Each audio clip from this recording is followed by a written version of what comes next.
नमस्कार दोस्तों, आप सबका स्वागत है मेरे न्यू वीडियो में। तो आज मैं आप लोगों से शेयर करने वाली हूँ कि जो हमारे बड़े बुजुर्ग जो होते हैं नसीहत देते हैं बच्चों को, तो बच्चों को मजाक लगता है, इसलिए मैं इस मैटर में आप लोगों से बात करूँगी कि अगर किसी को भी घर में बड़े बुजुर्ग हों या कोई माँ बाप अपने बच्चों को नसीहत देते हैं तो उसे गांठ बांध लेना चाहिए कि हाँ, इसके पीछे ज़रूर कुछ ना कुछ उनके लाइफ का एक्सपीरियंस होता है, तब वो हमें आगे सलाह देते हैं कि ताकि उनके बच्चे ऐसा काम ना करें, सब चीज़ों का आदर भाव करें। तो आज इस मैटर पे मैं आप लोगों से बातें शेयर करने चल रही हूँ। तो आप लोग बने रहिए और लाइक सब्सक्राइब और फॉलो ज़रूर करना वीडियो को, और जैसे भी पसंद आए वीडियो को जितना हो सके उतना शेयर करना।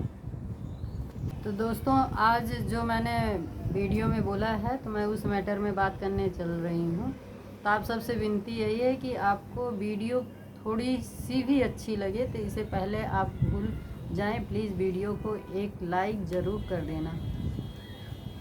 एक किसी ने सच ही कहा है, अपनी बहुत ज़्यादा खुशी और बहुत ज़्यादा गम किसी को ना बताएं, क्योंकि लोग खुशियों को नज़र और गम पर नमक ज़रूर लगाते हैं। तो ये मेरा भी एक्सपीरियंस है कि मैं बहुत सारी चीज़ें ऐसी होती हैं जो लोगों से शेयर नहीं करना चाहती हूँ। जो भी ऊपर वाला अच्छा करता है उसे भी मैं गीत नहीं गाना चाहती हूँ, क्योंकि वो जो भी हमें देते हैं तो उसे चुपचाप हमें ले लेना चाहिए, उसको शोर शराबा नहीं करना चाहिए। जितना आप शोर शराबा करोगे उतना ही आपकी खुशियों में नज़र लगती ही चली जाएगी। ना उम्मीद एक बहुत बड़ी बीमारी है जो ना उम्मीद लोगों के साथ बैठने से होती है, अंत सकारात्मक ऊर्जा पैदा करती है। आपकी तारीफ करने वाले आपको ज़रूर पहचानते होंगे, परंतु आपकी फिक्र करने वालों को आपको ही पहचानना पड़ेगा। अगर किसी के लिए तुम्हारे दिल में नफ़रत पैदा हो जाए तो 2 पल के लिए उसकी अच्छाइयों को याद कर लेना।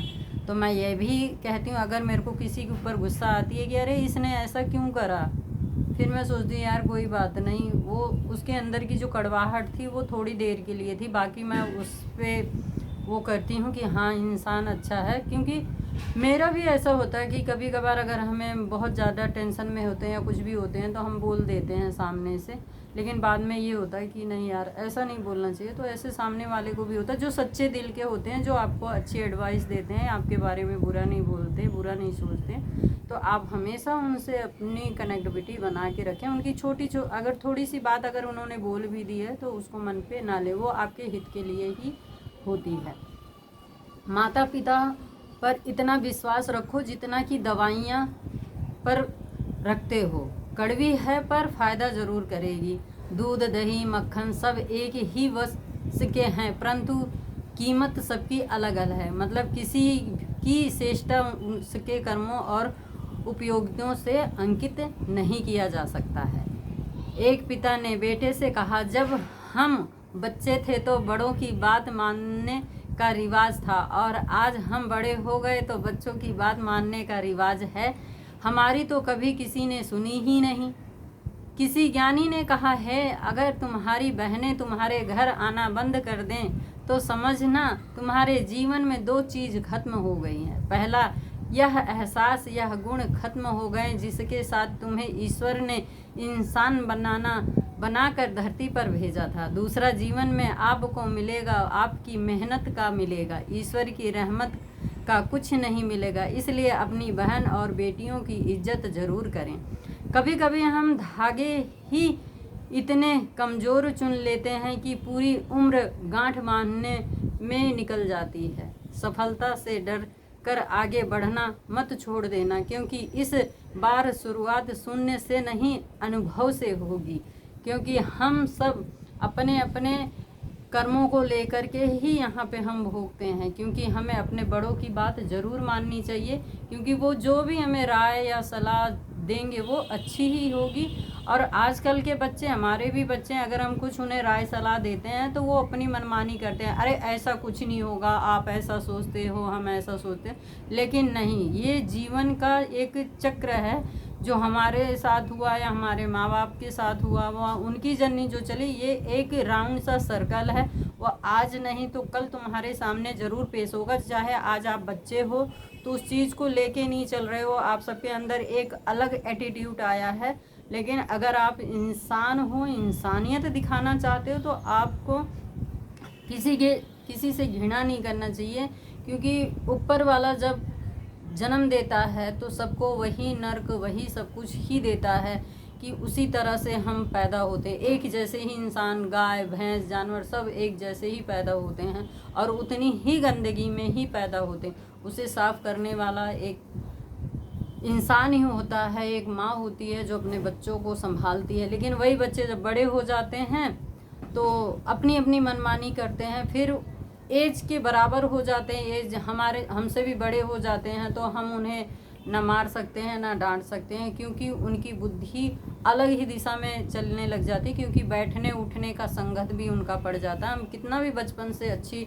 शिक्षाएं दे लेंगे, सब कुछ कर लेंगे, लेकिन एक वक्त ऐसा आता है जो अपने उनके पिछले जन्मों का जो कर्म होता है, जिस प्रवृत्ति में वो जन्म लिए होते हैं, तो वो प्रवृत्ति इस जन्म में ज़रूर उन पे हावी होती है, वो वैसे ही रहेंगे।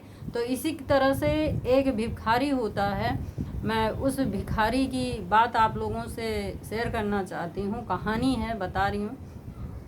तो एक भिखारी होता है, वो बहुत बड़े शहर में जाता है और ऊंची ऊंची बिल्डिंगें देखता है, तो सोचता है यहाँ पे मुझे भिक्षा बहुत ज़्यादा मिलेगी। तो इसी तरह से आजकल के बच्चे सोचते हैं ना, चमक धमक देख करके कि मेहनत ना करनी पड़े और भिक्षा मिल जाए या हमें बहुत सारा पैसा मिल जाए तो हम इस चीज़ पे निर्भर रहेंगे। लेकिन आज की रियल लाइफ ये है कि बिना पढ़ाई किए, बिना मेहनत किए आपको कुछ हासिल नहीं हो सकता है। माँ बाप कितना भी कमा के रख देंगे तो एक ना एक दिन तो वो ख़त्म होगा, लेकिन जब तक आप अपनी मेहनत नहीं करोगे उस चीज़ को आप हासिल नहीं कर सकते हो। तो ऐसे ही उस भिखारी की कहानी रही। तो वो भीख मांगने के लिए हर एक दरवाजे पे गया, बड़ी बड़ी ऊंची ऊंची इमारतें थी, सब कुछ, मतलब इतना पॉश इलाका था। वहाँ पे उसको किसी ने ज़रा सा ना आटा भी नहीं दिया कि लाओ रोटी बना के ही खा ले, किसी ने कुछ नहीं दिया। तो उसने कहा, अपने नसीब को ही कोसने लग गया कि मेरा तो नसीब ही ख़राब है। इतने में एक महंत जी जा रहे थे। महंत जी की दृष्टि उसी भिखारी पे थी और वो बहुत पहुँचे हुए थे, उनको मतलब दूर से ही लोगों को देख करके वो समझ जाते थे कि इसके मन में क्या चल रहा है। तो वो भिखारी के पास आए और बोले कि तुम किससे भिक्षा मांग रहे हो?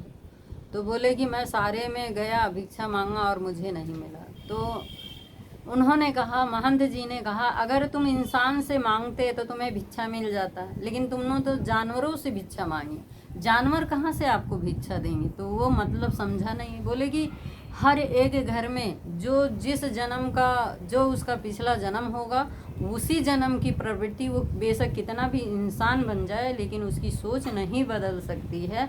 वो आपको तिनका भी नहीं दे सकता, कितना भी वो धनवान क्यों ना हो जाए। इंसानों की बस्ती में तो आप गए ही नहीं। तो वो महंत जी की बात तो नहीं समझ पाया। तब महंत जी ने कहा, अच्छा ठीक है, एक चश्मा पकड़ो और तुम जिस जिस घर में गए थे फिर से भिक्षा मांगने के लिए जाओ। वो चश्मा पहनता और जैसे दरवाजे के पास जाता है तो देखता है उसे इंसान नज़र नहीं आता, कि जो उसका मालिक होता है तो कहीं बिल्ली के रूप में नज़र आता, कोई कुत्ते के रूप में नज़र आता है, कोई शेर के में नज़र आता। तो उसको तब समझ में आता कि ये सब पिछले जन्म में ये चीज़ें थे, ये देना नहीं चाहते, इनके पास जितना आए उतना उसको हड़पना चाहते हैं। तो इसी तरह से इंसान को हमेशा ये चाहिए कि सर्वस्व कितना भी आ जाए, अपना ये जो जन्म मिला है उस जन्म को सार्थक करें और सबको, आपके पास थोड़ा है थोड़ा मदद करें, जो भी है आपके पास आप गरीबों को बांट सकते हो, खिला सकते हैं। इसलिए कभी भी आपके दरवाजे कोई भिखारी आए या कुछ भी आए तो उनको वापस नहीं करना चाहिए। तो ये हमारी इंसानियत है। जो हमारे बड़े बुजुर्ग कहते हैं वो सही में कहते हैं, वो जो अच्छी राय देते हैं बच्चों को उन राय को मानना चाहिए। तो अगर बड़े बुजुर्ग की राय मान के चलेंगे तो बच्चे हमेशा खुश रहेंगे, उन्हें कभी भी कोई चीज़ की तकलीफ़ नहीं हुई, क्योंकि उन्हें गाइडलाइंस करने वाले हमारे घर के बड़े बुजुर्ग होते हैं।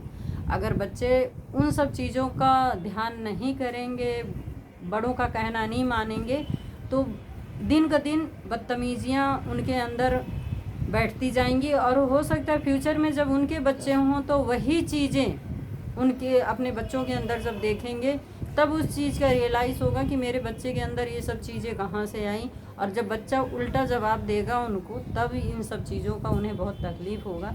तब तक अगर आपका मन पछता रहा है कि हाँ मेरे साथ ऐसा क्यों हुआ, ये क्यों हुआ, तो आपको अपनी पिछली जर्नी ज़रूर याद करनी चाहिए कि आपके साथ क्यों हो रहा है, क्योंकि जैसा हम करेंगे हमारा कर्म उसी हिसाब से हमें आगे लेके आता है। तो आज की वीडियो में मैंने ये सब जो बातें बोली हैं, ऐसा नहीं कि मेरे बच्चे की वजह से मैं बोल रही हूँ, मैं बहुत कुछ अगल बगल सब कुछ देख रही हूँ। बहुत से ऐसे बच्चे हैं अपने माँ बाप की कदर नहीं करते हैं, कुछ नहीं करते हैं। तो मैंने सोचा कि क्यों ना मैं इस चीज़ पे वीडियो बनाऊं और आप लोगों से शेयर करूं। हमारे भी घर में है, मेरी एक बेटी को छोड़ के सारे बच्चे कहना मानते हैं। मेरी बड़ी बेटी कहना नहीं मानती, उसको कुछ भी कह लो। उसको तो हम काम करने के लिए भी नहीं कहते, लेकिन वो अपना नाश्ता पानी भी टाइम से उठ के अगर कर ले तो बहुत बड़ी बात है। बाकी तो हमारे सारे बच्चे अपना खाना पीना हर एक चीज़ सब कुछ टाइम से। उसको तो समझ लो, बोलो जवाब तो नहीं देती, लेकिन उसको अपना सोने से ही फुर्सत नहीं है, तब उठ के दिन का काम क्या करना है ये भी उसको पता नहीं है। क्योंकि जब हमारा सुबह का नाश्ता होता है तो दोपहर का जब खाने का टाइम होता है तब उनका नाश्ता होता है। इतनी व्यस्त रहती हैं, तो हम किसी और के बच्चों के बारे में क्यों बोलें। हम अपने ही घर के जर्नी हम भी देखते हुए आए हैं। तो हम सोचते हैं कि अगर हम ऐसा अच्छी अच्छी चीज़ें हम बताते हैं, हम बचपन से अपने बच्चों को बहुत अच्छा सिखाया, 4 बच्चे हैं मेरे, बहुत अच्छा सिखाए। लेकिन मैंने कहा ना, जो जिस जन्म का जिस प्रवृत्ति का होता है पिछले जन्म में, वो अपना छोड़ नहीं सकता, वो इस जन्म में ज़रूर आएगा। मैं बेशक बचपन से ही मैं भी पूजा पाठ कर रही हूँ, अपने बच्चों को सिखाती। मेरे चारों बच्चे, वो भी बैठ के, बड़ी वाली भी हनुमान चालीसा है ये सब पढ़ेगी। लेकिन कहते हैं ना, पिछले जन्मों का जो आपका जन्म रहता है, इस जन्म में भी आपको वो चीज़ें छोड़ती नहीं, वो साथ साथ जर्नी में चलती रहती हैं। तो इसलिए अपने आप को अगर बदलना है तो बड़े बुजुर्गों की राय सलाह ज़रूर माननी चाहिए और अपने आप को हमेशा एक्टिव रहना चाहिए और हमें एक दूसरे को खुश रखना चाहिए। अपने अगल बगल घर में या माँ बाप हो गए या बड़े बुजुर्ग जितने भी हुए, हमें उन्हें आदर सम्मान देना चाहिए। इससे हमारी आने वाला जो कल है वो बहुत सुखमय होगा। तो आज के लिए बस इतना ही। राधे राधे।